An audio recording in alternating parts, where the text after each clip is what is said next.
பிரியமானவர்களே, இயேசு கிறிஸ்துவின் நாமத்தில் உங்களுக்கு வாழ்த்துக்கள். சுகமாக இருக்கிறீங்களா?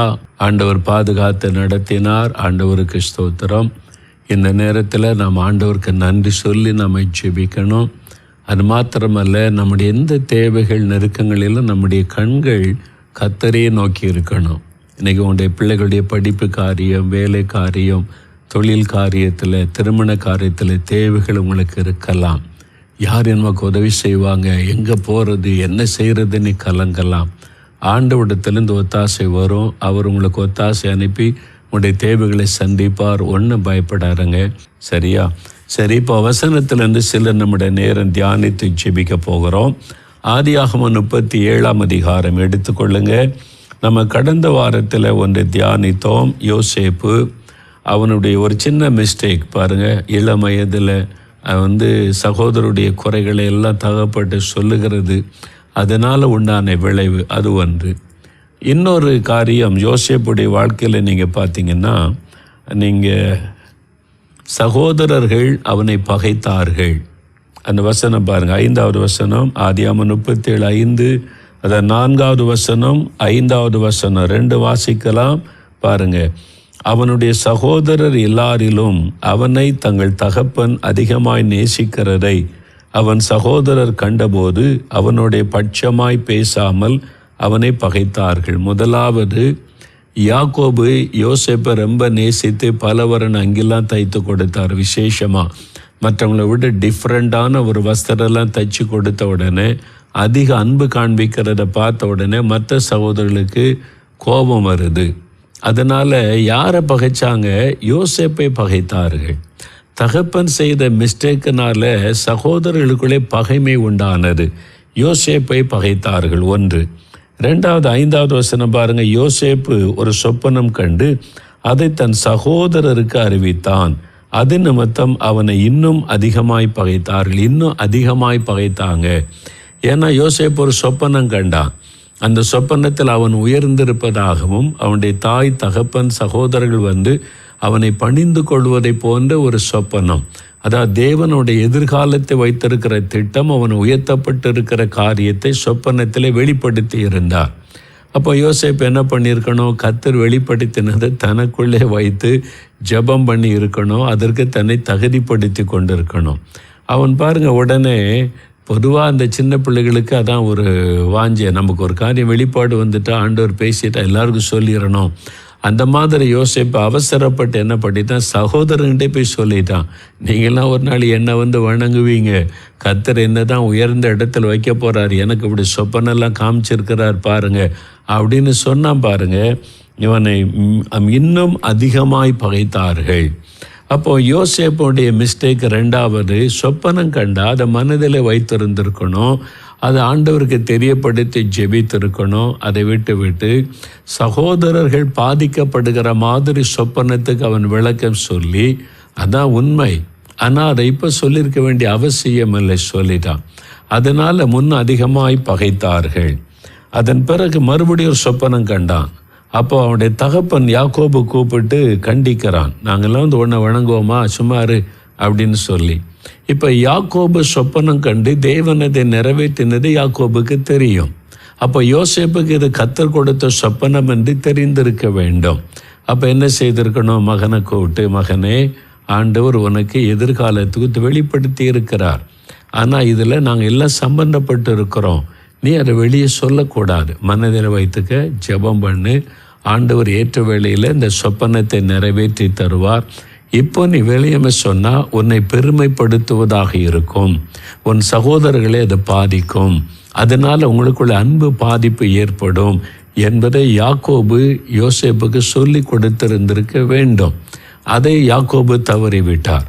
யோசேப்பும் பாருங்க, கர்த்தர் வெளிப்படுத்தின ஒரு காரியத்தை ரகசியமாய் வைத்து பாதுகாக்கிறதை விட்டு அந்த சொப்பனத்தின் மூலம் யாருடைய வாழ்க்கையில் அவங்க யோசேப்பை பணிந்து கொள்ளுவார்கள் என்று கண்டானோ அவங்ககிட்ட போய் சொல்லுகிறான்.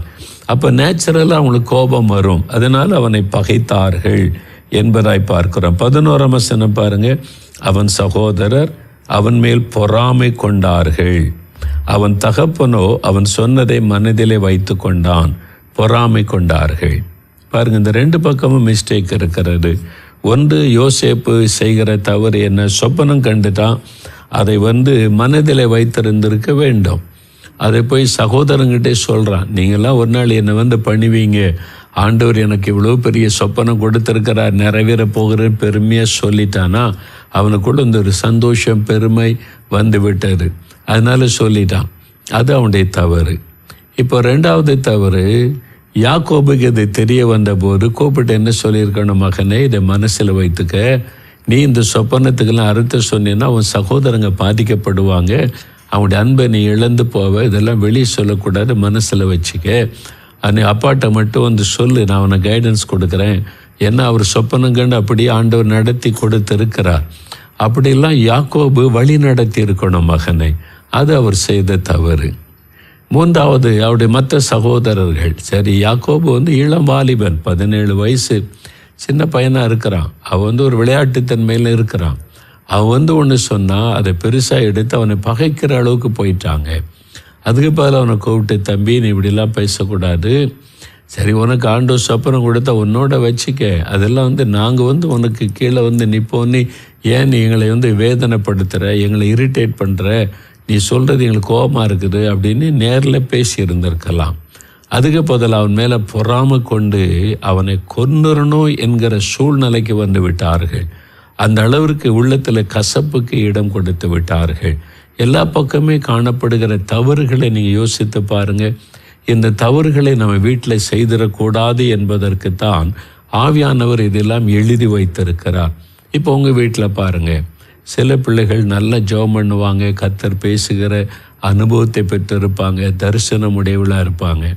சில பிள்ளைகள் சாதாரணமாக ஜெபம் பண்ணுவாங்க, சாதாரணமாக வேதம் வாசிப்பாங்க, அவங்களுக்கு அந்த கிருபை இல்லாமல் இருக்கலாம். சில பிள்ளைகள் தங்களுடைய ஆண்டவர் கொடுத்த கிருபைகளை மிகைப்படுத்தி பேசிடுவாங்க. சந்தோஷத்தில் ஆண்டவர் மட்டும் என்ன இப்படி வச்சிருக்கிறார் அப்படி வச்சிருக்கிறார்னு சாட்சி சொல்லும்போது மற்ற உங்கள் குடும்பத்தில் இருக்கிற நபர்கள் பாதிக்கப்படலாம். அதனால் நீங்கள் பேரண்ட்ஸ் கவனம் செலுத்தி பிள்ளைகளுக்கு ஒரு கைடன்ஸ் கொடுக்கணும். அவங்களுக்கு தெரியாது, சின்ன வயசு எது சொல்லணும் சொல்லக்கூடாது, ஆண்டவர் வெளிப்படுத்தினா கூட இதை சொல்லலாமா வேண்டாமா, அதெல்லாம் அவனுக்கு தெரியாது. ஒரு எக்ஸைட்மெண்ட்டில் சந்தோஷத்தில் சொல்லிவிடுவாங்க. அப்போ பேரண்ட்ஸு தான், நீங்கள் ஆவிக்குரிய வாழ்க்கையில் ஸ்ட்ராங்காக இருந்தால் தான் இதெல்லாம் கவனித்து செய்ய முடியும்.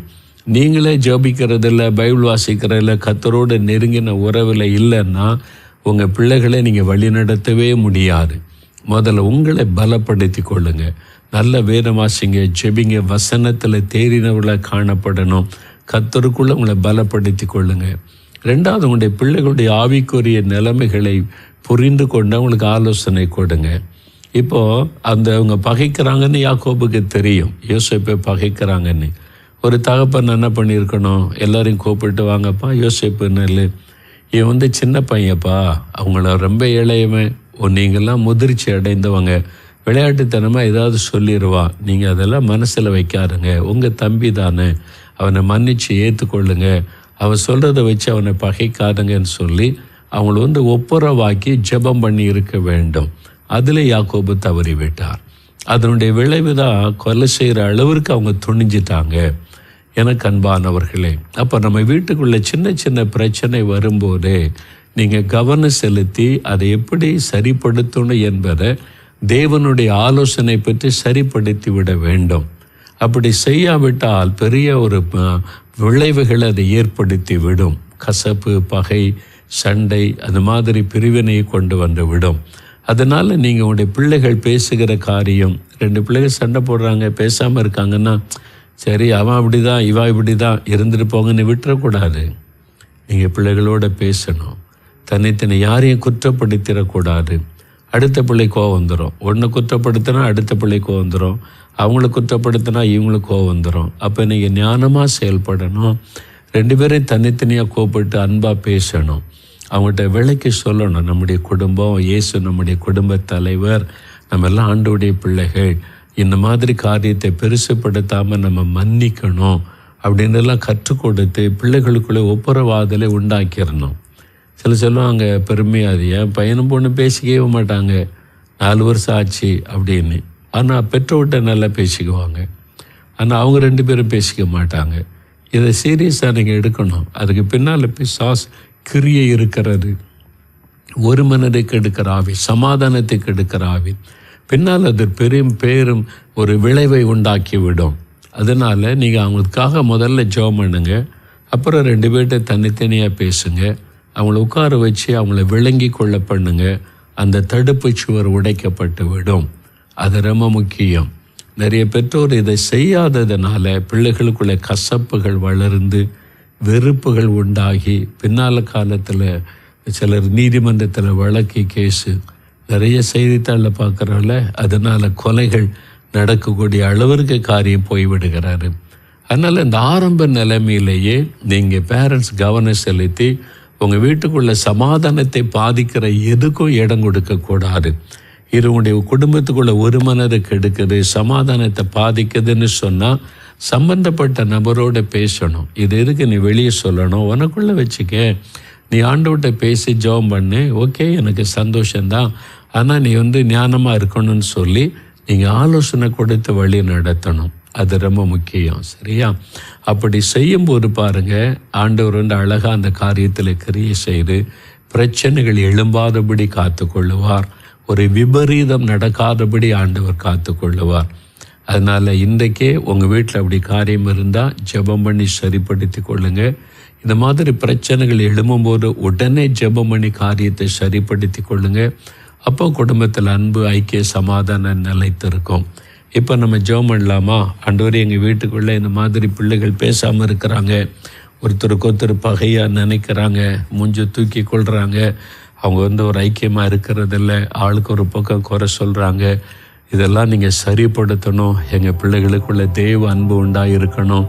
ஒரு அன்பு ஐக்கியம் எங்கள் வீட்டுக்குள்ளே காணப்படணும். மாமியார் மருமகளும் பேசிக்கொள்வதில்லை, கணவன் மனைவி பேசிக்கொள்வதில்லை. ஏதோ ஒரு வருத்தம், ஏதோ ஒரு காரியம், சாத்தான் உள்ளே நுழைந்து சமாதானத்தை கெடுத்து விட்டான். இந்த நாளில் யோசிங்க, ஒப்பு கொடுங்க. ஆண்டவரே, மன்னியும், எங்களை ஐக்கியப்படுத்தும், அன்பினால் நாங்கள் இணைக்கப்பட உதவி செய்யும். ஆண்டவரே, இந்த பிசாசுக்கு இடம் கொடுக்காமல் இருக்க கிருபை தாரும். கேளுங்க. அது மாதிரி பகை, வைராக்கியத்துக்கு இடம் கொடுக்காதபடி அன்பினால் நிறைந்து வாழ கிருபை தாருங்கன்னு சொல்லி கேளுங்க. ஆண்டவரோடு பேசுங்க, மனம் திறந்து பேசுங்க. ஆண்டவர் உங்களோடு பேசி கொண்டிருக்கிறார், நிறைய பேரோடு பேசி கொண்டிருக்கிறார். உங்களுடைய குடும்பத்தில் காணப்படுகிற தடுப்பு சுவர்களை உடைத்து கொண்டிருக்கிறார். ஒரு அன்பு ஐக்கியத்தை கர்த்தர் உண்டாக்கி கொண்டிருக்கிறார். இயேசு கிறிஸ்துவின் நாமத்தில் தடுப்பு சுவர்கள் உடைக்கப்படட்டும், பிரிவினையின் சுவர்கள் உடையட்டும்.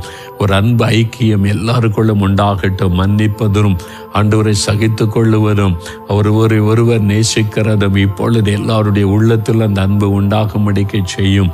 ஆவியானவர் இப்பொழுது ஊற்றப்படட்டும். அப்படி செய்கிறதற்காக உமக்கு ஸ்தோத்திரப்பா.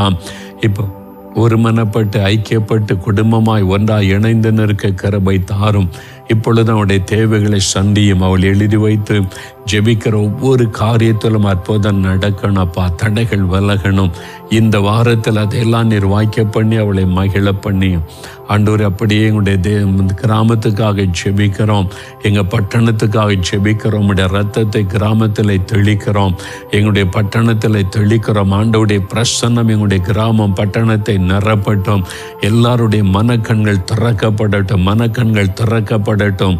இயேசு கிறிஸ்துவின் நாமத்தில் மனக்கண்கள் திறக்கப்படட்டும். ரட்சிக்கப்பட உடைய வசனத்துக்கு செவி கொடுக்க எல்லாருடைய இருதயமும் மாற்றப்படட்டும் என்று நாங்கள் எல்லாருக்காக ஜெபிக்கிறோம். எங்களுடைய கிராம பட்டணத்தில் தேவ சமாதானம் உண்டாயிருக்கட்டும். சமாதானத்தை கெடுக்கிற கிரியைகள் அழியட்டும், பரிசுத்தம் உண்டாகட்டும். எங்களுடைய அரசாங்கங்களை ஒப்பு கொடுத்து ஜெபிக்கிறோம். ஆண்டவரே, முதலமைச்சர், பிரதமர் எல்லாருக்காக ஜெபிக்கிறோம். கர்த்தர் அவங்க மேல் ஆளுகை செய்யும். சாத்தானுடைய தந்திரங்கள் அவர்களுக்குள்ளே கிரியை செய்யாதபடி, ஏவுதலை கொண்டு வராதபடி பிசாசின் தறிகள் முடக்கப்பட்டு போகட்டும். கர்த்தர் ஆளுகை செய்யும். எங்களுடைய பிள்ளைகள் எல்லாரும் பாதுகாக்கப்படணும். ஸ்கூலுக்கு, காலேஜுக்கு போகிற பிள்ளைகள், படிக்க போகிற வருகிற இடத்தில் உம்முடைய பாதுகாப்பு இருக்கட்டும். தீங்கு தொடாதபடி காத்துக்கொள்ள நாங்கள் அதற்காக ஜெபிக்கிறோம். மாபெரும் எழுப்புதலுக்காக ஜெபிக்கிறோம். பின்மாறி காலத்து மழை எங்களுடைய தேசத்தில் ஊற்றப்பட வேண்டும் என்று ஜெபிக்கிறோம். மழை ஊற்றப்படட்டும். ஆவியானுடைய உம்முடைய மழை ஊற்றப்படட்டும், அபிஷேகத்தின் வல்லமை ஊற்றப்படட்டும். எங்கள் திருச்சபையில், எங்களுடைய கிராமத்தில், எங்களுடைய பட்டணத்தில் ஆவியானுடைய அக்னி போடப்படட்டும். நாங்கள் அதற்காக ஒரு மனதோடு இயேசுவின் நாமத்தில் ஜெபிக்கிறோம். நீர் அதை ஜெபத்தை கேட்டபடி செய்கிறதற்காய் ஸ்தோத்திரம், ஸ்தோத்திரம். இயேசு கிறிஸ்துவின் நாமத்தில் ஜெபிக்கிறோம் பிதாவே. ஆமேன், ஆமேன். என் ஆத்துமாவே கர்த்தரை சோஸ்தரி, என் முழு உள்ளமே அவருடைய பரிசுத்தமுள்ள நாமத்தை சோஸ்தரி. என் ஆத்துமாவே கர்த்தரை சோஸ்தரி, அவர் செய்த சகல உபகாரங்களை மறவாதே. ஆமேன், ஆமேன்.